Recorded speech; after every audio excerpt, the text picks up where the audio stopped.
নমস্কাৰ টাইমেটলৈ স্বাগতম মই অভিলাষ আৰু লৈ আহিছো এটা গুৰুত্বপূৰ্ণ খবৰ শিক্ষানগৰী যোৰহাটত নিকৃষ্ট কাণ্ড তাৰ সমান্তৰালকৈ ৰাজপথৰ কাষৰ হোটেলত চলিছে দেহ ব্যৱসায় আৰু বৰ্তমান সময়ত আৰক্ষী অভিযান চলাই অভিযানত কেইবা গৰাকী যুৱক যুৱতী আটক কৰা হয় আৰু বৰ্তমান তেওঁলোকক লৈ জেৰা অব্যাহত ৰাখিছে কিন্তু প্ৰশ্ন উত্থাপন হৈছে শিক্ষানগৰী যোৰহাটত এনে নিকৃষ্ট কাণ্ড কিয়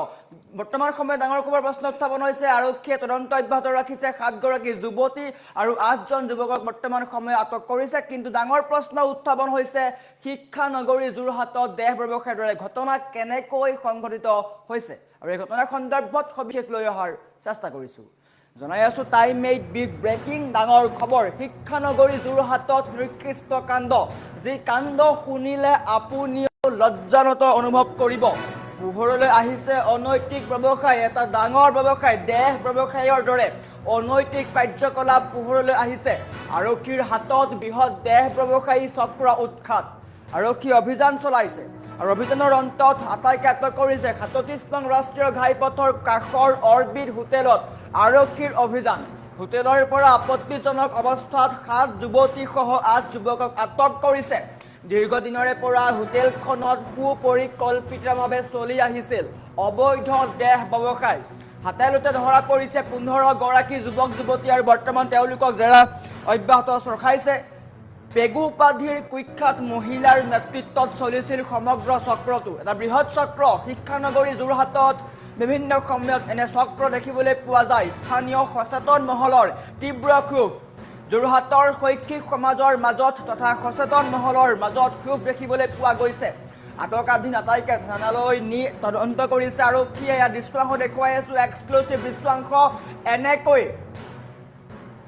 আৰক্ষীয়ে আটক কৰিছে আটাইকে দৃশ্যমন কৰক যোৰহাটত এনে দৃশ্য কেতিয়াবা দেখা পাব বুলি কোনেও আশা কৰা নাছিল শিক্ষানগৰী যোৰহাটৰ দৰে এক স্থানত এনে ঘটনা সংঘটিত হৈছে যি ঘটনাক লৈ এতিয়া সমগ্ৰ ৰাজ্য জুৰি চাঞ্চল্যৰ সৃষ্টি হৈছে হোটেলৰ কোঠাত আপত্তিজনক অৱস্থাত উদ্ধাৰ হৈছে 7 গৰাকী যুৱতী আৰু 8 যুৱক আৰু সমগ্ৰ ঘটনাক লৈ চাঞ্চল্যৰ সৃষ্টি হৈছে কিয়নো যোৰহাটৰ দৰে এখন ঠাইত এনে ঘটনা সঁচাকৈ কোনো আশা নকৰে কিন্তু বৰ্তমান সময়ত এই ঘটনা দেখিবলৈ পোৱা গৈছে শিক্ষানগৰী যোৰহাটত নিকৃষ্ট কাণ্ড কৰিছে যি যোৰহাটৰ সকলোৱে শিক্ষানগৰী বুলি কয় কিন্তু বৰ্তমান সময়ত যোৰহাটৰ দৰে ঠাইত এই ঘটনা সংঘটিত হৈছে আপত্তিজনক অৱস্থাত 7 গৰাকী যুৱতী আৰু 8 যুৱকক আটক কৰিছে আৰক্ষী আৰু বৰ্তমান তেওঁলোকক লৈ তদন্ত অব্যাহত ৰাখিছে অসমৰ সাংস্কৃতিক প্ৰাণকেন্দ্ৰ তথা শিক্ষা নগৰী হিচাপে পৰিচিত যোৰহাটত এক নিকৃষ্ট কাণ্ড পোহৰলৈ আহিছে যোৰহাটৰ এটা বৃহৎ দেহ ব্যৱসায়ী চক্ৰক অৱশেষত উৎখাত কৰিবলৈ সক্ষম হৈছে যোৰহাট আৰক্ষী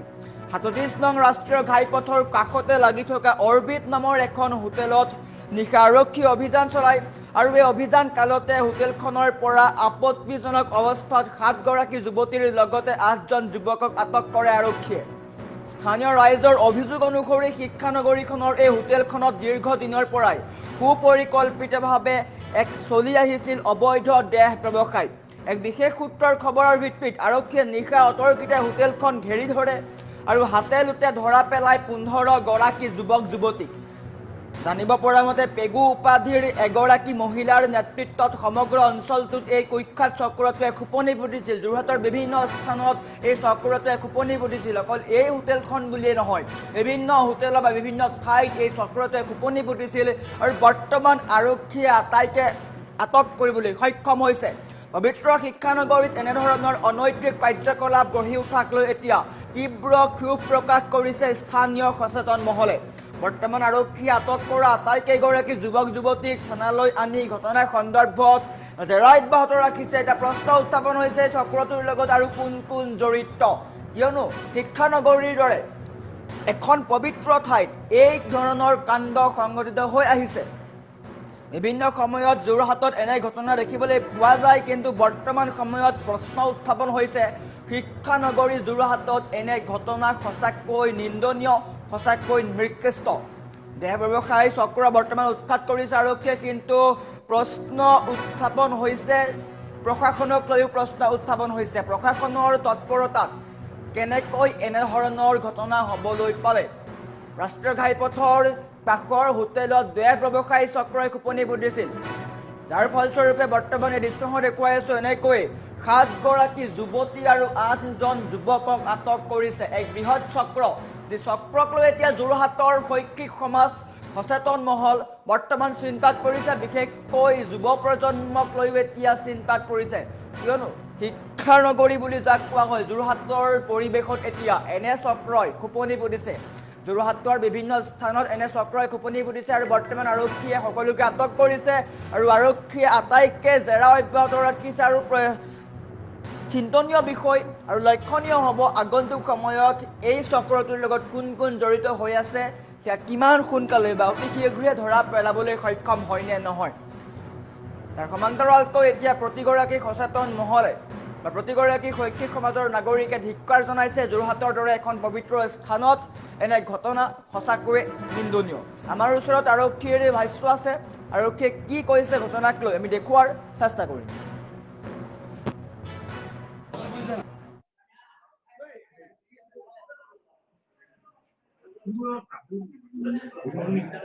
আমি আমাৰ এছপি ছাৰৰ গাইডেন্সত এটা মানে অপাৰেশ্যন ইয়াত চলাইছোঁ আৰু এই অপাৰেশ্যনত এতিয়া আমি 7জন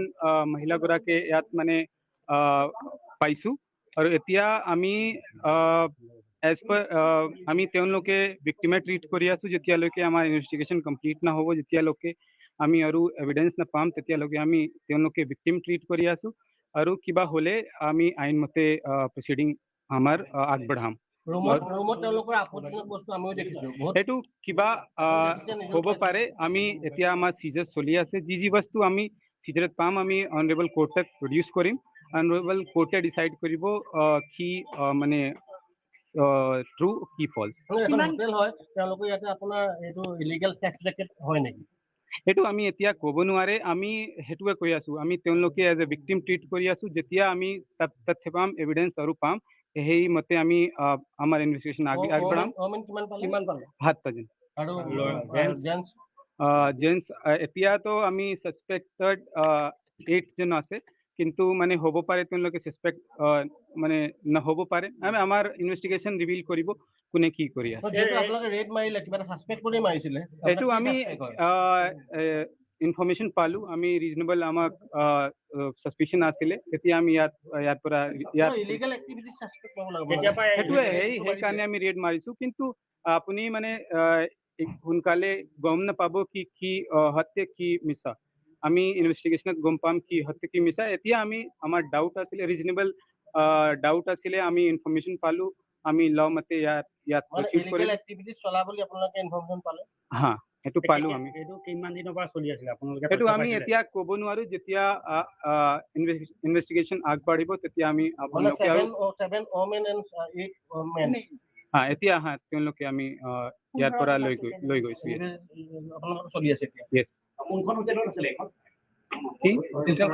হোটেলখন নাম আপোনালোকে চবে জানিছে আমি আমাৰ এছপি ছাৰৰ গাইডেন্সত এটা মানে অপাৰেশ্যন ইয়াত চলাইছোঁ আৰু এই অপাৰেশ্যনত এতিয়া আমি 7জন মহিলাগৰাকী ইয়াত মানে পাইছোঁ আৰু এতিয়া আমি এজ পাৰ আমি তেওঁলোকে ভিক্টিমে ট্ৰিট কৰি আছোঁ যেতিয়ালৈকে আমাৰ ইনভেষ্টিগেশ্যন কমপ্লিট নহ'ব যেতিয়ালৈকে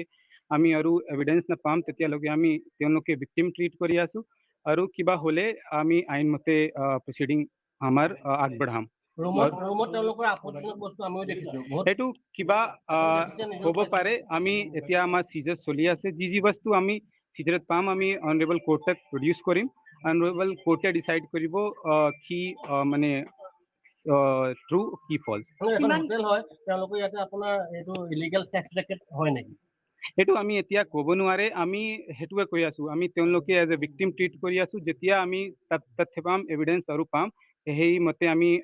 আমাৰ ইনভেষ্টিগেশ্যন আগবঢ়াম 7জন জেন্টছ